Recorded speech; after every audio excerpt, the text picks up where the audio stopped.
What happens if you stop taking finasteride after 16 years? Will your hair fall out again?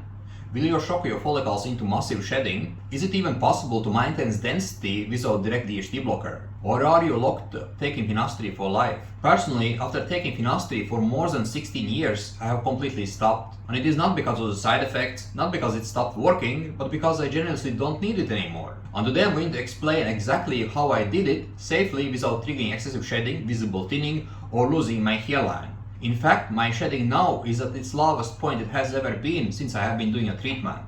But let me make something clear. This is not something you should do randomly, and it's definitely not something you should attempt if you don't understand DHT sensitivity. Most people think that the hair loss is all about DHT levels. It's not. It's about DHT sensitivity. If your follicles are highly sensitive to DHT, especially in the areas around hairline, temples, crown area, or other genital alopecia areas has more like androgen receptors, then stopping finasteride will almost always lead to hair shedding. And you may wonder why it happens, and it is because DHT just doesn't float randomly around. When there is microinflammation, fibrosis, poor circulation, excessive sebum, excessive oil pooling on the scalp inflammatory problems, maybe mild scarring for example, oxidative stress and other internal factors, and what happens is that DHT tends to accumulate around those vulnerable follicles more aggressively in those areas. If you don't address DHT sensitivity first, removing a blocker is like removing a shield while the battlefield is still active. And this is why most people fail when they stop with direct DHT blockers such as finasteride. Because they hope that the hair will stay, but they don't address the underlying reasons why the hair are falling out in the first place, or why there was so high DHT sensitivity to begin with. Over the last year and a half, I have heavily worked on reducing my overall DHT sensitivity. If you've been following my channel long term, you have noticed that I have those ups and downs in density, especially in my temples and hairline. And this wasn't random. I was testing which factors to reduce DHT sensitivity over time, which topicals reduce DHT mobilization around my follicles, which lifestyle factors affected the hair shedding rate, and what role microinflammation had on my daily hair shedding. Some experiments that I did temporarily caused hair shedding, some improved stability and reduced my hair shedding, and I was tracking everything to find out what was actually working to avoid any guesswork. For me, everything changed in September last year, and what happened is that I was traveling and I ran out of finasteride for about a week because I forgot to take my supply with me when I went to travel. On the new locations that I was traveling in, they didn't have a finasteride available, so I ended up not having any for a week's time. Now here's a question for you guys. If your system has improved, will 1 week off immediately trigger shedding? So in my case, what happened is that after a week of not taking finasteride, I got a new supply, and instead of jumping back to 0.5 mg that I have always been taking, which has been a stable dose for more than 16 years for me, I decided to test it, and I cut the pill in the 4 pieces. I reduced it to 0.25 mg daily, and I watched for 3 months. So what did happen? No increased hair shedding, no loss of vellus hair and temples, no visible thinning by end of December 2025. And that was the first major signal. And on the 1st of January, I reduced it even more. I started taking 0.25 every other day. And again, like last time, I started to monitor my daily shedding, because shedding is a early indicator if there is something wrong. And after 4 weeks of taking 0.25 mg every other day, there was no change in density, no increased shedding, and no weakening in the temple hair. And that's when I knew that fundamentally something had shifted. So in February, I completely stopped with finasteride.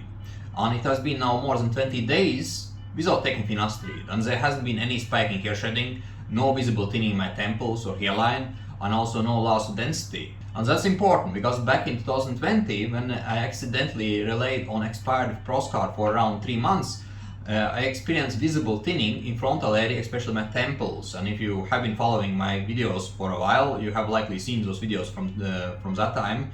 And I can insert a couple pictures from that time as well in this video to show you what happened. The difference back then was that my shedding actually increased. This time, it hasn't. That tells me that DHT sensitivity is significantly lower than it used to be. But let me be clear, stopping finasteride without reducing DHT sensitivity will cause shedding in the genital alopecia prone areas. You cannot simply hope that follicles will be fine. You must reduce first scalp inflammation, also address circulation, improve fibrosis if there is any, stabilize shedding by improving your hair cycle, and so on. Otherwise you just end up removing the protective layer, which is finasteride. This experience proves something important. It is possible to stop the hair loss progression without direct DHT blocker. As of now, I'm not taking any DHT blocker, not finasteride, not salmeterol, not any topical finasteride or dutasteride. But reducing DHT sensitivity is not easy. It doesn't magically happen just because you go to the gym, improve your diet, or do meditation, let's say once a week. It requires structured work, consistent work, testing, monitoring, and adjusting. And some of you may have a question about if I was able to go back in time, would I still take finasteride or skip it? And my answer to it is yes, I still would take finasteride because, again, if I hadn't taken it, I would probably be bald by now of the hair loss I was having back then. And finasteride was definitely something that did help me, but at the same time, I didn't have that experience and knowledge how to actually address DHT sensitivity back then that I have now today. And from what I know today and all the knowledge experience I have, if someone is having aggressive adrogenic alopecia, then topical finasteride is definitely a better option, right? Because again, it is something you apply topically and it doesn't have the same systematical effect. Systemic finasteride gave me stability while I worked on deeper mechanisms. And the stability helped me to get time to solve and understand this problem with DHT sensitivity. So here's the real takeaway. Finasteride blocks DHT, but long-term success depends on lowering DHT sensitivity. If you reduce your DHT sensitivity enough, direct DHT blocker may no longer be necessary. That being said, stopping this direct DHT blocker if the sensitivity is still high will immediately expose the problem, and the result will be very likely higher hair shedding. Let's be clear, this is not about quitting medication randomly.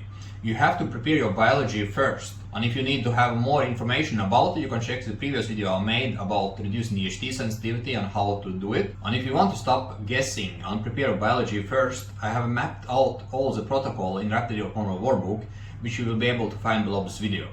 Thanks for watching this video, and let me know in the comment section what you found useful and how you're going to address your DHT moving forward. See you again.